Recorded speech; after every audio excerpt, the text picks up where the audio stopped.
NEA requires hawkers to physically operate their stores. Now, the requirement for a hawker to personally operate the store is important as it prevents subletting.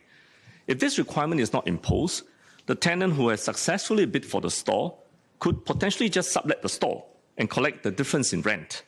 It may encourage persons to bid for the store without the true intention of running the store, but only just to sublet it. If the tenant is unable to operate the store, he is expected to return the store to NEA, which will then release the store for other interested hawkers to bid for the store. This will give new hawkers a fair chance to enter the trade. The member asks whether there are circumstances where NEA exercises flexibility when hawker storeholders are temporarily unable to operate their stores. Indeed, in situations where a hawker is temporarily unable to operate the store for good reasons, for example, for medical reasons, he or she can appoint a joint operator or a nominee to operate the store during that period. In the event that the store has to close temporarily, NEA may even extend support through rental waivers.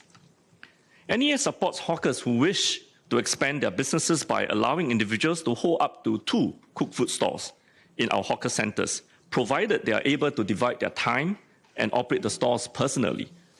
Hawkers have also made use of other arrangements to grow their businesses. Some take on more stalls at hawker centres with their family members as the stallholders themselves, or sell their recipes to other stallholders who in turn successfully bidded for those stalls. Others continue to operate their stores personally even as they expand their businesses to other establishments such as coffee shops and food courts. For those who are unable to personally operate their hawker stores, they may relinquish their stores or hand them over to a family member. There are also hawkers who enter into franchise arrangements where they can leverage established brands to start or grow their businesses. This is a good way for them to learn the ropes and enter the space of F&B. It is in this context that we sometimes see stores carrying the same brand across different hawker centres.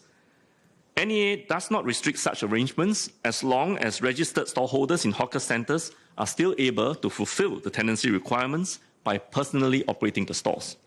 Today, for new hawkers, to grow their business, they do actually have to invest in branding, they have to work on social media marketing, and some might also have set up their own central kitchen or through shared services. And many of these business activities requires them to be physically present elsewhere than physically present at their store.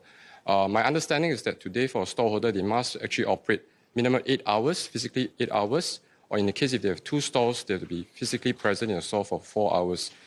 Can the ministry exercise some flexibilities for hawkers who may need to be outside of the store because there are many other business activities that they have to operate? If a member's business has grown to a size where they are actually unable to split the time properly and they have to focus their time more on the businesses outside the hawker centres, then I think it's time for them to really take a hard look and see where their main revenue source is coming from. I think they are grown to such a scale, they ought to focus on that. And they may have to give up that store in which we are giving them actually, to some extent, a lower rent and perhaps a lower barrier to entry to someone else who may need the space more. Right? I know there are members of the public who actually take this particular case that has surfaced in the internet recently in social media. I think you have engaged this particular hawker before, Mr. Norman Mubarak. He put up a social media post about his wife who's pregnant and is unable to run the store personally.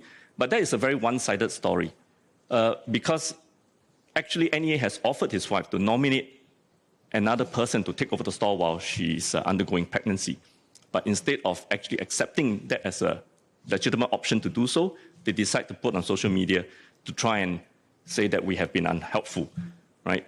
I would say that for individuals like Mr. Mubarak, who's actually running, I think, about 20 stores outside of the NEA system. He has 2 to 3 stores in NEA hawker centres, but up to, I think, 21 registered stores in other food and beverage establishments.